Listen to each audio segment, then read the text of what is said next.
Aloha. Oh. I want Venezuela on my desk by Friday morning. That is one big-ass Stairmaster. Soundmaster, screaming man at sound. I got steps if anybody needs them. Steps here. Music by Mel Bay. We now return to your regularly scheduled program. Yes, Venezuela, proud jewel of the Adriatic. Our man in Venezuela, Pee Wee Herman. Well, they're all done with Venezuela. They don't need me to do it. Oh, shoot, they brought me to Maracaibo, not Venezuela. Hi, have you heard of the Book of Mormon? Por favor, señor. Fondle my butt. ¿Dónde está No, mi equipaje? No. No comprendo. I will not give you foot massage. Favor de pasar por aquí. I was so sure I'd learned the right pronunciation. But when I tried my phrase book Spanish at Maracaibo Airport, nobody could understand a word. In fact, I was kneed in the groin and then thrown in jail. It brought home what I was told in the briefing sessions by Creole. I'm starting work in a foreign country for an American oil company. Yep. And I'll have to learn its ways, just as Creole has.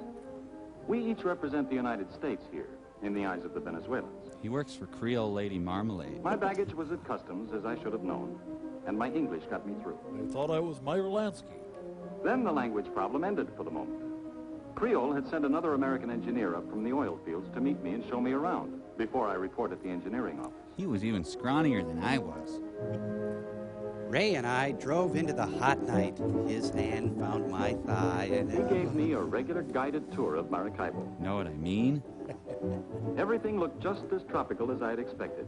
And only 10 degrees north of the equator, it was just as hot as I had expected. I sweat right through my trousers. The first thing that surprised me on that ride was Was being sucked through a time portal. in other residential areas, I saw houses built in the old Spanish tradition. Why, here's Aranzio Spelling's house. Then came the new again. Huge modern apartment buildings. So I'll be staying here? Yep. These seem nice. Oh, there's some stores. Wait. This is like a very Brady Venezuela. I almost felt I hadn't left home when we passed a big Sears Roebuck store. Because it's called Cram Venta at home, too. Another familiar sight was a used car lot full of American autos. I dropped my pants and bent over a car just to feel at home. Autos usados. But the center of the city is Spanish. And you begin to realize that Maracaibo is almost 400 years old. When are they going to fix it up? Sir, cars aren't allowed on the bike path. Sir. The narrow downtown streets along which we drove were once invaded by Morgan's pirate raiders. Frankly, we'd wandered into a bad section of town. I begun to wonder where Ray was taking me. The contrast really hit me when we drove up to our hotel. Just about the most modern one I've ever seen. There's a motor lodge outside Beloit that comes close, but... It's a great introduction to a job in Venezuela, but it's only for one night. One lovely night with Ray. Hey. Pardon my luxury, dear. I'm at the pool at the hotel as I write this. And I'm not lusting after the young, tawny Venezuelan. My next letter will be from Lagunitas, because I leave for the oil fields tomorrow. Love to you and the boys, What's their names? Jim. To you and the boys, Jim. Do you know a Jim? Where is Daddy, Mommy? Well, Jeff, I'll just show you. That's okay. You can just tell me. Oh my, this is the Kama Sutra. We're here in the United States, The best country ever. and Daddy is down here in Venezuela. Screwing around. Let's go to illustration B. Ding. He wrote the letter from Maracaibo. Where he cheats on us with the brown-skinned beauties. But by now, he's down here where the Lake Maracaibo oil fields are. Can I go outside? That's where Daddy is working, Jeff. And when he finds a place for us to live, we're going down there, too. So where's Daddy? No! Dear Anne, well, here I am at Lagunitas in the oil fields. Try to find me. My trip from Maracaibo started with a ferry ride across the neck of the lake, near the entrance from the Caribbean. Nice enough fella, drove the boat well, and how they live is none of my business. Let's see. What else can I tell you about myself? Lake Maracaibo seemed narrow here, but it's actually 60 miles wide at one point and about 120 miles long. I felt like a complete ass for mistaking it as narrow. I've taken this opportunity to reassess my views of all inland bodies of water. I wanted nothing more than to throw myself on my hotel bed and cry. After leaving the ferry, the drive to Lagunitas took about an hour. Most of it along a road built by Creole and the other oil companies back in the 30s. Over a wide body of water, and it was a wide road. I made no assumptions about the narrowness or width of the road. The offshore wells run along the edge of Lake Maracaibo for more than 40 miles, sometimes reaching beyond the horizon. It's quite a sight. Made me proud to be an American. But the most thrilling sight to me was my first view of our new home, Lagunitas, right on the lakeshore. It's both a community and an industrial center. Well, it's mostly an industrial center. Boy, you can smell the oil oozing from every pore of the land. Well, that building is really nothing. No. Part of my work will be in the office here, and part out on the lake, helping with supervision and planning for this portion of the oil field. Damn it, why did I have to estimate how wide that river was? I played it over again and again in my mind. It's just like Levittown, honey, only better. Well, if it isn't Mr. Big Lake. I started meeting people the moment we arrived. People don't take to me very well, honey. It's time you learn that. We can let go now.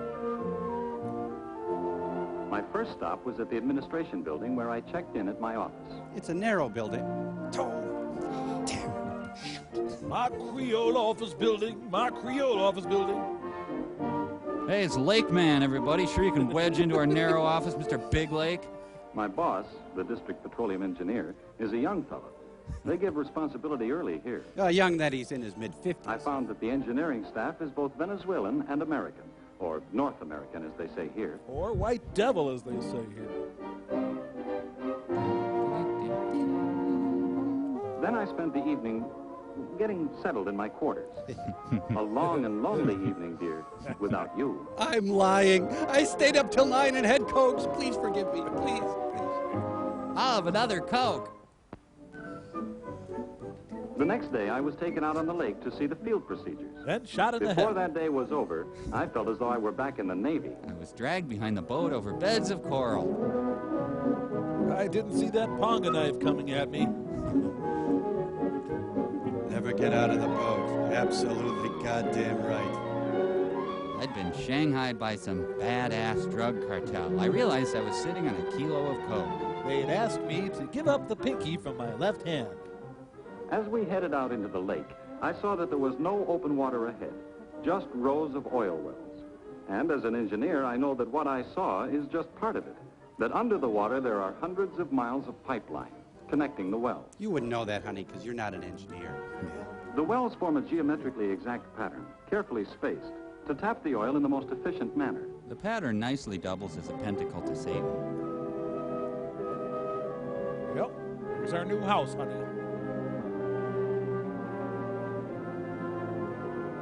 Creole and the Venezuelan government work together to make sure that the field is planned for the best long-term utilization of the country's oil resources. For example, a careful check is kept on the pressure of the gas, which forces most of the oil to the surface without pumping. Oh, Christ, what a mess. Well, I'm sure it's fine. We don't even know what it means. Come on, got a crab cage filled with brews down here. My God, go, go, go! This whole thing's gonna blow! We gotta be 200 yards gone in 7 seconds, sir! The gas which comes up with the oil is not wasted or burned off. 7 miles offshore, I saw one of our huge plants which injects the natural gas back into the formation. That maintains the pressure to keep the oil flowing. How thoughtful. Hey, that's a dairy barn. The drilling is done with power and equipment from big barges, tied up to the well platforms. I thought of you, honey, when I saw the big barge. I'll be working on the barges a lot of the time, and I'll have to speak Spanish because 92% of Creole's employees are Venezuelan. Flintstone! Me and Gene Okerlund worked on my site. That includes a large number of the engineers and more than half of the supervisors, like the tool pushers who boss the drilling crews. Another year off my life. I'm so flipping happy. Ah! Ah! Oh. was majestic, honey. Practically all the skilled workers of Venezuela. And with their housing and other benefits, they receive about as much as men doing identical jobs in the United States. Well, figured a certain way, about as much. Honey, it's just so glorious. You gotta get down here. Employee relations policies are about the same, too. And oil companies here operate under modern labor laws. Again, for Venezuela. I already feel at home in my job, even though I sometimes go to and from work in a boat. I hope my humor isn't too pungent for you. Sure, it's a different country, and I'm a foreigner here. But the Venezuelans have already made me feel welcome. All I have to do now is lick that language problem. And Escobar here. Dear Anne and the boys. He said, boys, Here's he the loves latest us. news on our house. Ready?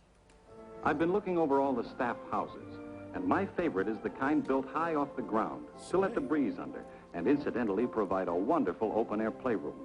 They're completely shuttered with aluminum to keep out the daytime heat. I'm sorry, Ray. I saw the interior of one house on Sunday when a Venezuelan employee invited me over. He's being transferred to a better job at Creole headquarters in Caracas, and I hope to get the house. His wife showed me all through. It's Billy and Betty Barty. No, I couldn't possibly take your wife. Get ready to hang our artwork high on the wall. All Venezuelans listen to mariachi bands all the This time. one had 2 bedrooms. Some have more. Some have less. It all works out. Everybody seems to get a bed. This is the old workbench, as Ted says. I guess I shouldn't complain to you, but he's never home. He's got another wife, and it's called petroleum. Here's our ashtray. You'll probably get one of these, too. We'll have to raise our coffee table to have any hope of fitting in. I was pretty happy about the possibility, but it didn't work out. As luck would have it, the house has been assigned to another family who've been waiting some time, meanwhile living in one of the Quonset huts. But I got a beer out of it. And so that's how we happen to be moving into their Quonset hut on October 1st. I Pile? rushed right over to see it. Yeah, you doing, buddy? Never saw one of these dung heaps before. Get on in here. Well, this is a living room. Nice, huh? It's temporary housing, of course, but these people had fixed theirs up attractively. We can do the same while we're waiting for one of the permanent houses. There's rats in the toilet. Gotta keep a book on the lid. Sit down, honey. It's like living in a B-52. I found half of a dog under the floorboards. I woke up once with a roach in my mouth. We'll need just about everything we have at home, except the kitchen sink. So you better start packing. The water works about an hour a day. I'd boil the hell out of it if I were you. Be prepared for a heavy social life, too. Everything from bridge parties at home to sports at the club.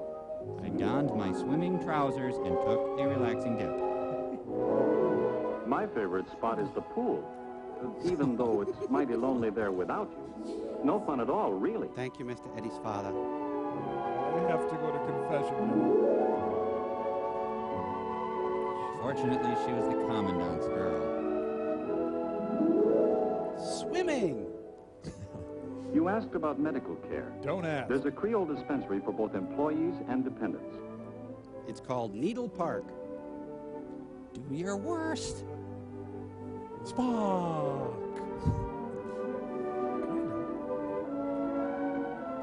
I've looked over the school, too. It's also maintained by the company. The principal is a North American, but education is in both English and Spanish. They try to make all the children bilingual.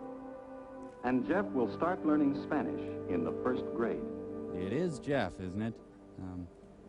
Mike, Sí, comandante. ¿qué hacen los niños? Los niños juegan. ¿Dónde juegan los niños? Los niños juegan en el patio. Yeah, thanks, howdy doody. Shirley, ¿con quién juegan los niños? Los niños juegan No, forget it. Never mind. Thank you. Okay, she knows Spanish. Next group.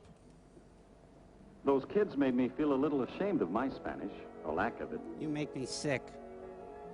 Everything I've described is inside the oil camp. The Creole is now trying to get away from the old idea of a company camp. Eventually, they want their people to live in regular towns, where that's possible. They killed all pets to prove they were serious. I saw some results of this new policy when I visited Creole's refinery at Amway recently. Why? Just because. We drove through the residential area, where many of the homes were built by private contractors, partially financed by the company.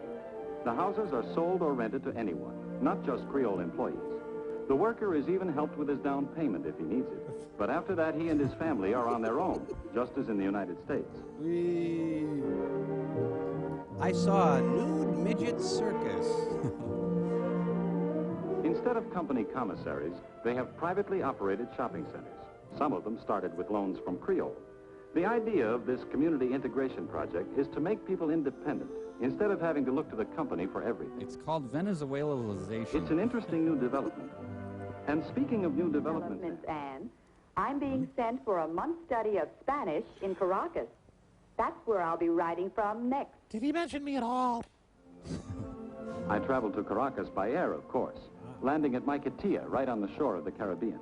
You? Then we started up through the mountains on one of the most remarkable highways in the world, the Autopista. I'm joining the Shining Path.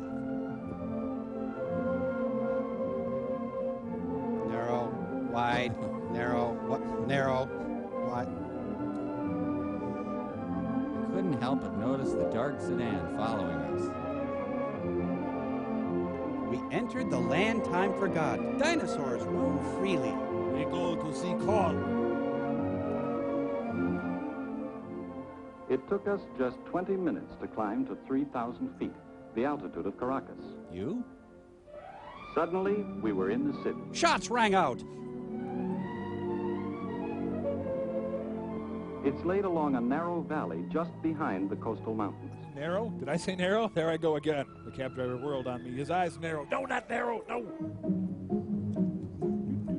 The downtown area is dominated by the Central Simón Bolívar, a building development something like Radio City, except that superhighways go through it and under it.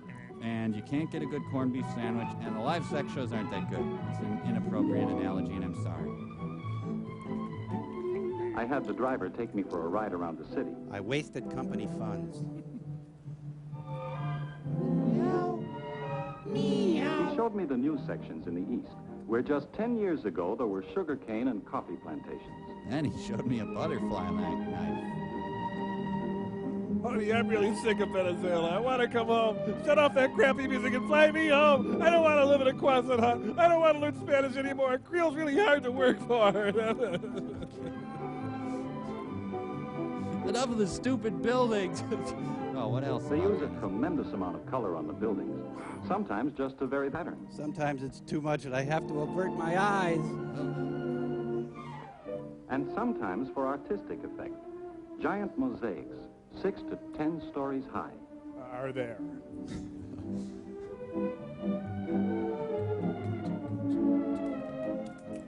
Some of the residential areas are almost futuristic. But they're not, because you realize it's not the future.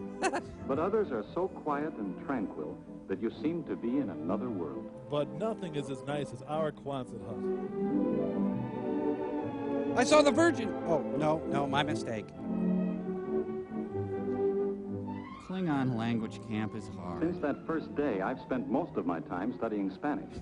I'm even writing this letter between classes. But tomorrow is Sunday, and I expect to see more of the city. Maybe I'll have another Coke. I've told you how modern much of Caracas is. Scratch that. Well, if the rest of the place is modern, they'll have to coin a new word for University City. Believe me, this is no ivy-covered campus. So just wipe that thought out of your stupid University brain. City is one of the impressive sights of Caracas. Another example of the prosperity oil has helped to bring to Venezuela. Oil is a loving God. Hey, nice parking job. Let's just key that car. The sculpture Anteater with Onion Ring is located in the plaza. Crazy South American art. The university isn't tucked away by itself. It's part of the city. And it provides the city with many things, from medical care to a beautiful stadium for soccer and track, and another for baseball. And one for parts. The Caraqueños are especially proud of their low-rent housing projects. Huge apartment buildings in clusters on the hillsides. We have nothing like them at home. Oh, wait, yes, we do. But some things are just like home. The new business sections, New tempo sections. the shop windows filled with goods purchased in the United States, Strewn haphazardly in the window. Just buy the gun, lady. Just buy the gun. and the familiar look of all the American cars. Not to mention the traffic.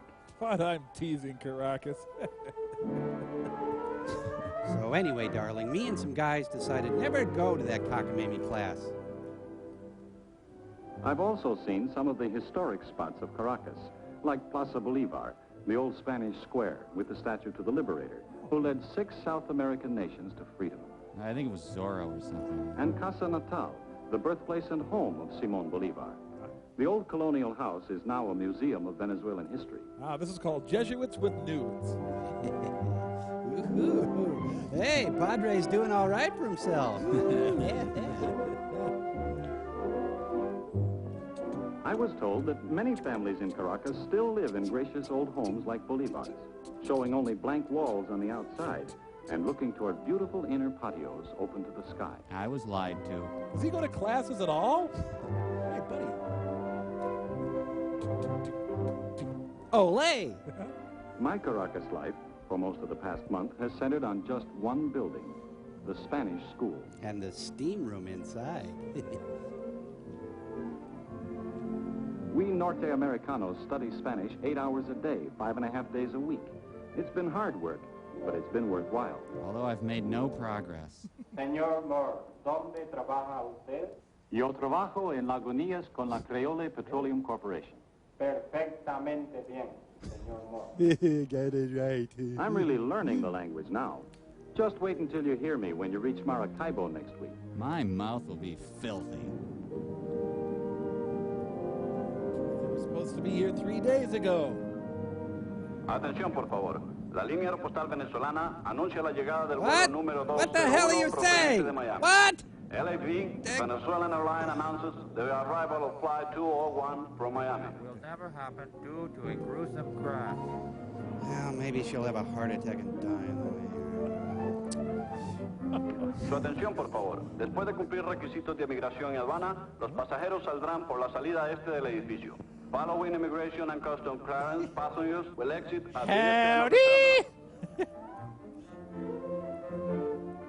Wow, I've had her in there for a long time. That cavity search must be hell. Howdy! Daddy, it was terrible. The man was scarred. He smelled like whiskey. It was terrible. That's enough, dear. No.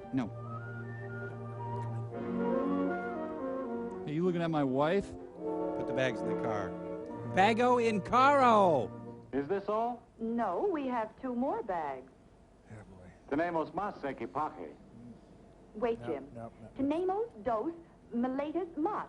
Una grande y una pequeña. Sure, right here? La pequeña es mía. Oh, no. We've been studying Spanish too. Well, that's how it goes. You work hard to impress your family, and they end up telling the porter what luggage he has to Is buy. that nuts or what? It's good to have them here, though. And I'm looking forward to a good life with them during this assignment in Venezuela. You need me in the grind, Daddy! And so I say, El Fine, the end. Whatever. And as we left the clam flowage that day, we would... Woo, dog, and then we're going to chop up some onion Friday in the top of all day. We're going to get some cayenne pepper and a yellow red down, don't save out down, honey.